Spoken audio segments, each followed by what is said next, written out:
Thank you. A good sermon for sure in music. And now here I am, and here I'm going to be talking about the vampires of Twilight and the zombies of The Walking Dead. Oh, isn't that special? By the way, Zombie Apocalypse was on last night, in case you missed it during the basketball game. But, and you know, when you think about it, you and I are used to dead all the time. We're used to dead people, but we're always used to talking about them as if they are zombies or vampires.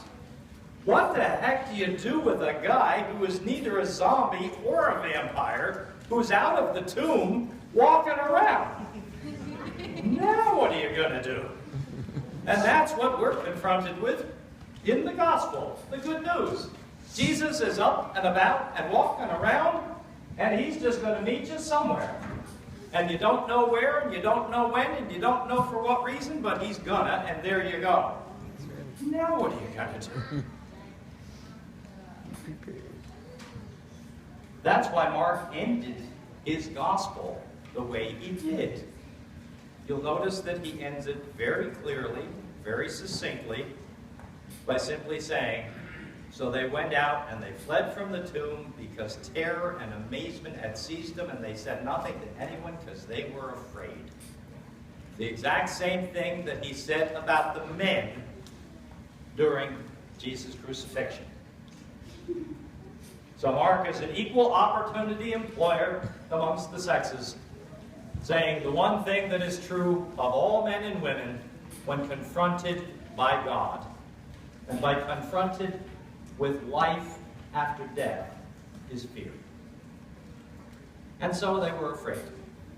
And well, they should be. Because, as any fan of The Walking Dead or any of the fans of apocalyptic literature in the Twilight series knows, it doesn't take much for the lines between order and chaos, between civility or politeness and complete rudeness, and trustworthiness and falsehood.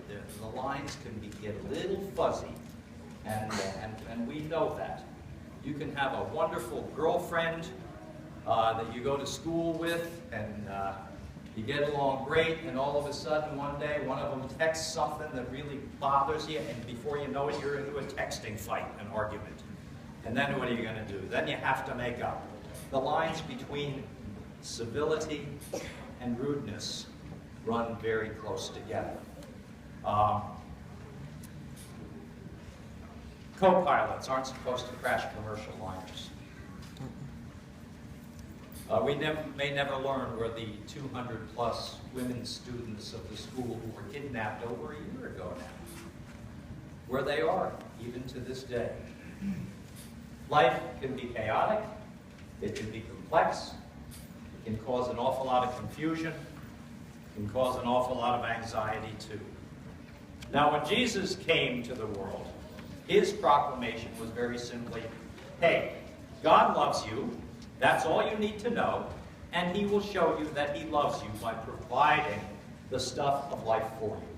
That is, he would provide for you, or at least the opportunity for you to love and be loved, to care, to be cared for, to grieve, and to be consoled. At least the opportunities are there for all of us.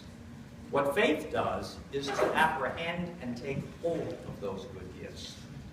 And so when Jesus rose out of the tomb, he was simply confirming that there is nothing, not death, devil, Satan, anxiety, or depression, that can ever separate us from the life and the good news